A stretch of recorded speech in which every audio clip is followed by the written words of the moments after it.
Okay, guys, welcome back to another Darth Vader and Storm podcast. Um, has been a little while since we've done one of these, but last time we talked about episode 1, and today we are actually going to be talking about episode 2, so that's actually crazy, guys. Subscribe. What's up, Vader? Yeah, episode 2 is my least favorite Star Wars movie, so let's dig into this.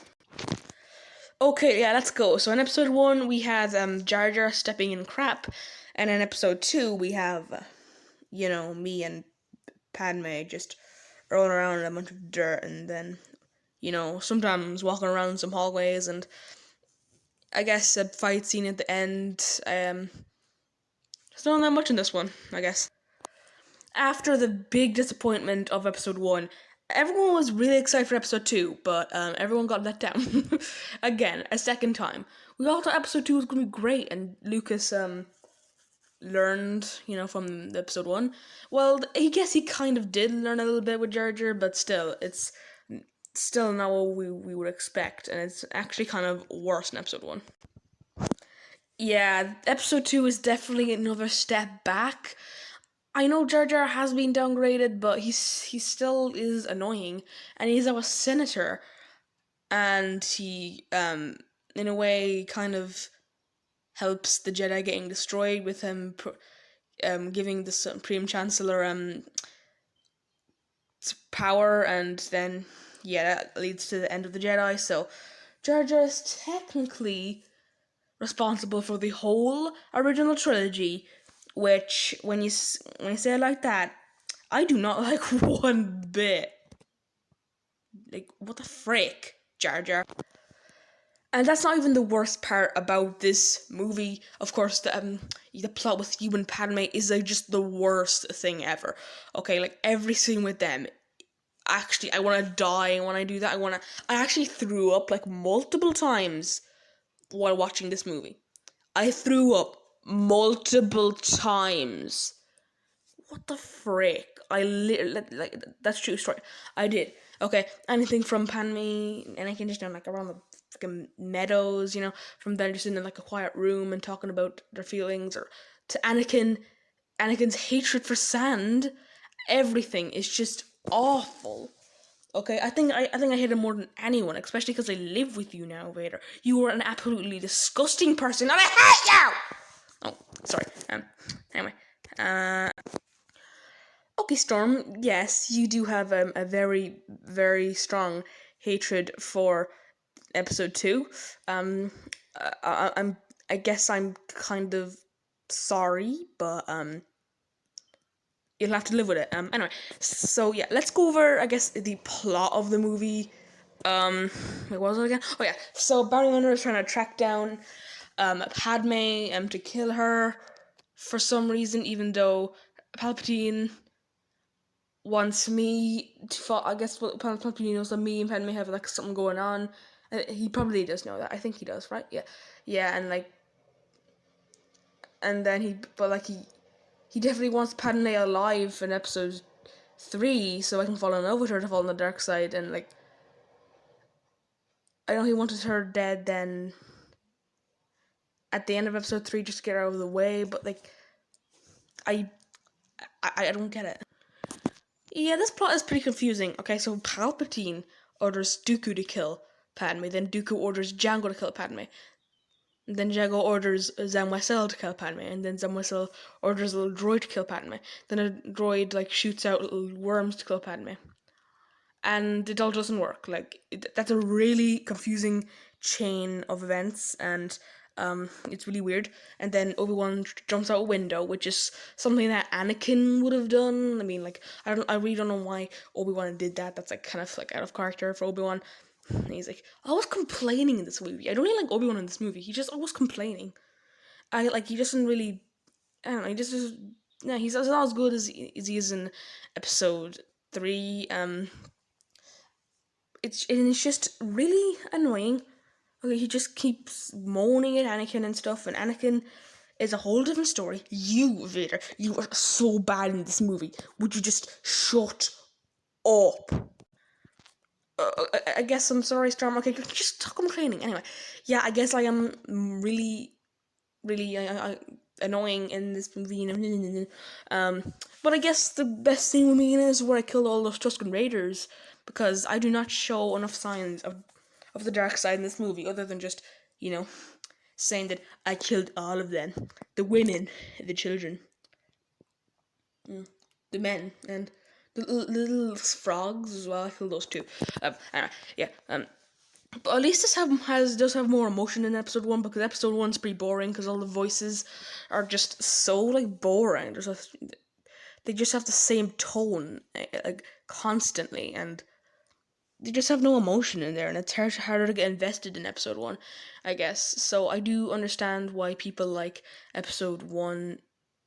I do get what people like episode 1 the least, or I get what people like episode 2 the least. Or I get why people like episode 2 more. I am such an idiot. And yeah, so episode 2 has more emotion than episode 1, and I guess that in turn is better. But still, episode 2 it has just, the love story, and the thing with Obi-Wan is kind of weird, but like it's definitely miles better than Anakin Padme. So yeah. It's miles better than your story, Vader. Like I hate it. Like,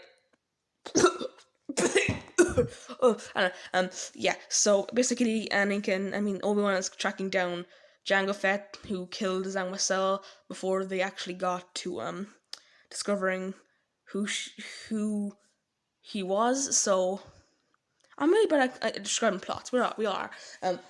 So he's trying to track down Camino and find the Darth, but he found he's trying to track down Camino, okay, and then trying to find Jango Fett, or the person with the jetpack, and the outfit. So yeah, and I guess it's actually a pretty cool plot. And then there's a big fight there, and it's pretty cool. We get to see the clone army and everything, and I guess that's pretty cool. So this plot is actually pretty cool. Yeah, miles better than that Anakin and Padme plot, definitely. Jesus Christ.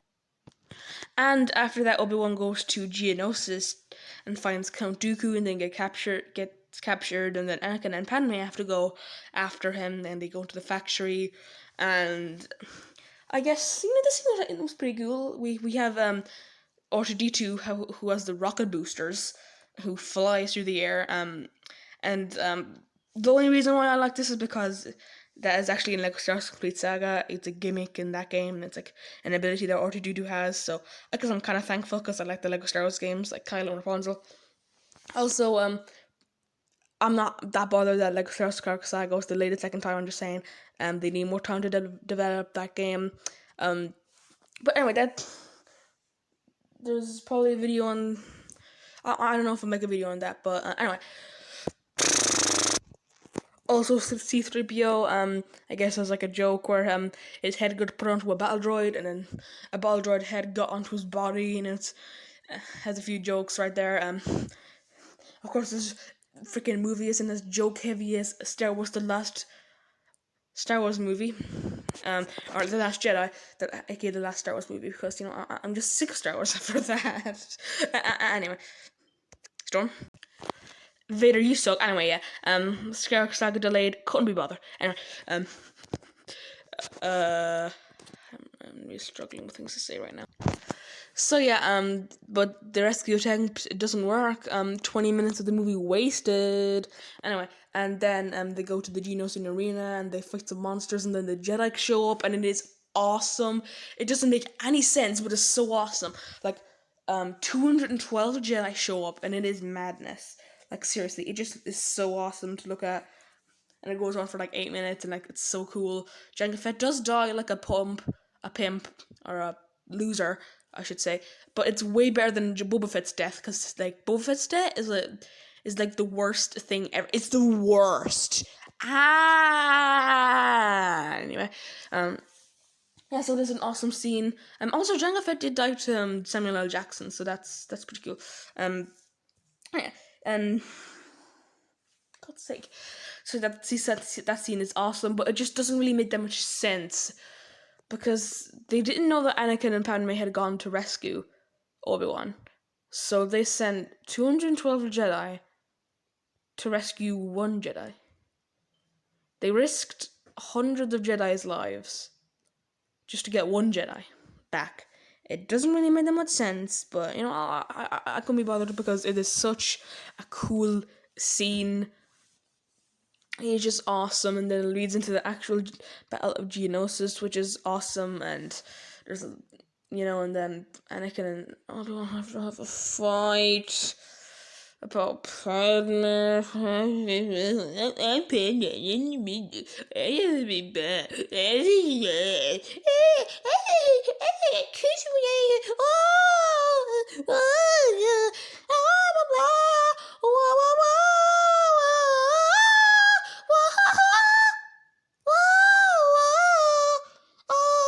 Kiss me, Jack. Oh, I'll never let go, Jack. I'll never let go. Storm. Why were you just quoting stuff from Titanic?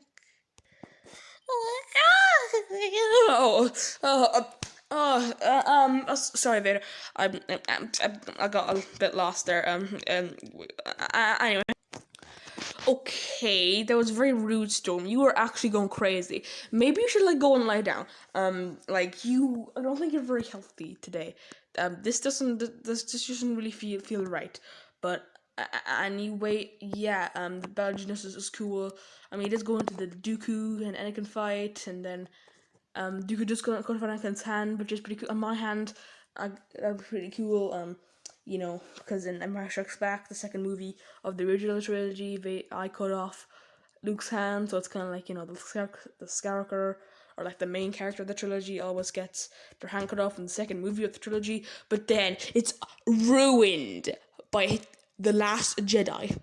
Neither Kylo Ren, a Skywalker, or Rey, the protagonist, get their hand cut off. Come on, Ryan. Just follow the formula.